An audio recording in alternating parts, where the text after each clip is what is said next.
देखिए, जामवाल जी पूर्वोत्तर राज्य से सरकार बना करके आए हैं और उनका मिशन है छत्तीसगढ़ में सरकार बनाना। और जिस दिन से आए हैं उस दिन से वो लग गए हैं कि संगठन को भी दुरुस्त करेंगे। बाकी जहां बदलाव की आवश्यकता है बदलाव होगी, लेकिन एक बात तय है कि 2003 में छत्तीसगढ़ में सरकार बनेगी। मुझे लगता है कि कांग्रेस को अभी से भय सताने लगे है और मुख्यमंत्री जी को भी अभी से भय सताने लगी है।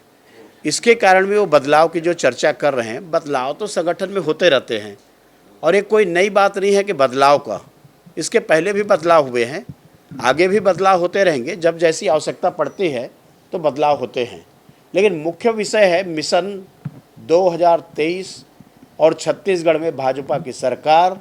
मुझे पूरा विश्वास है कि छत्तीसगढ़ में कांग्रेस की सरकार के जो क्रियाकलाप चल रही है, जनता उब गई है और समय का इंतज़ार कर रही है और समय आने पर छत्तीसगढ़ में बीजेपी की सरकार बनेगी। ये अभी से उसका वातावरण बनना शुरू हो गया है और लगभग जनता ने मन बना लिया है। उस मुख्यमंत्री को कहने का अधिकार नहीं है जिसके कदावर मंत्री प्रतीक्षा कर रहे हैं, 4 पेज का लेटर लिख रहे हैं और उन्होंने काम करने उनको नहीं दिया गया। उसके बाद उन्होंने त्याग पत्र दिया है। अपने लोग उनके कितने संतुष्ट हैं, उनके कितने विधायक संतुष्ट हैं, उनके कितने बाकी लोगों को आपने देखा है।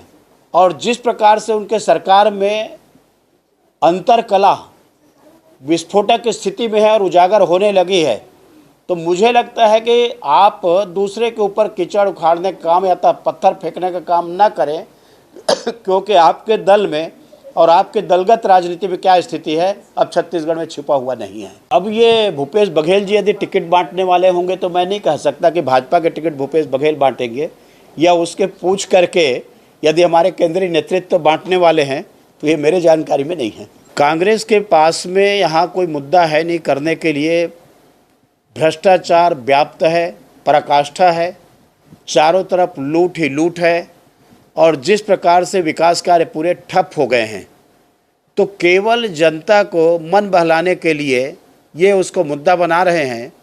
लेकिन जब केंद्र सरकार और नरेंद्र मोदी जी के द्वारा डीजल, पेट्रोल और बाकी चीज़ों में राहत दी जाती है, उस समय प्रदेश के मुख्यमंत्री जी चुप रहते हैं।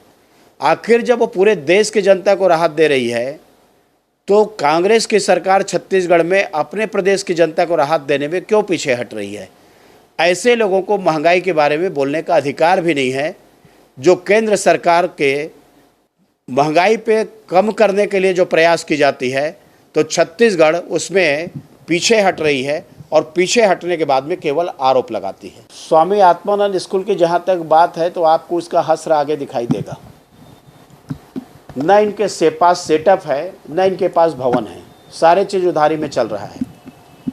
और वहाँ के जो पढ़ाई की स्तर है, अब लोग बोलने लगे हैं कि उसमें गिरावट आना शुरू हो गई है, क्योंकि बाकी प्रदेश के तो स्तर आप शिक्षा के देख लिए हैं कि 30वां नंबर पर है आपका शैक्षणिक स्थिति यहाँ की, पूरे हिंदुस्तान में जो सर्वे हुआ है।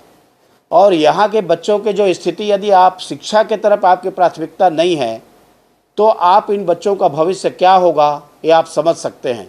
स्वामी आत्मानंद के बाद में एकमात्र कॉलेज जो खोलने की है यहाँ पर, वो संस्कृत महाविद्यालय है। और संस्कृत महाविद्यालय जहाँ पर ऑलरेडी संचालित है, इनको और कोई कॉलेज नहीं मिला, केवल उसका चयन किए हैं। मतलब संस्कृत महाविद्यालय को कहीं न कहीं से उसको नुकसान पहुँचाने के लिए या उसकी व्यवस्था को ध्वस्त करने के लिए ये वहाँ पर इंग्लिश मीडियम स्कूल खोलना चाह रहे हैं। सरकार की नीयत ठीक नहीं है उस महाविद्यालय के लिए, और ये चाहे तो उसको छोड़ करके बहुत सारे जगह है जहाँ पर कॉलेज खोल सकते हैं।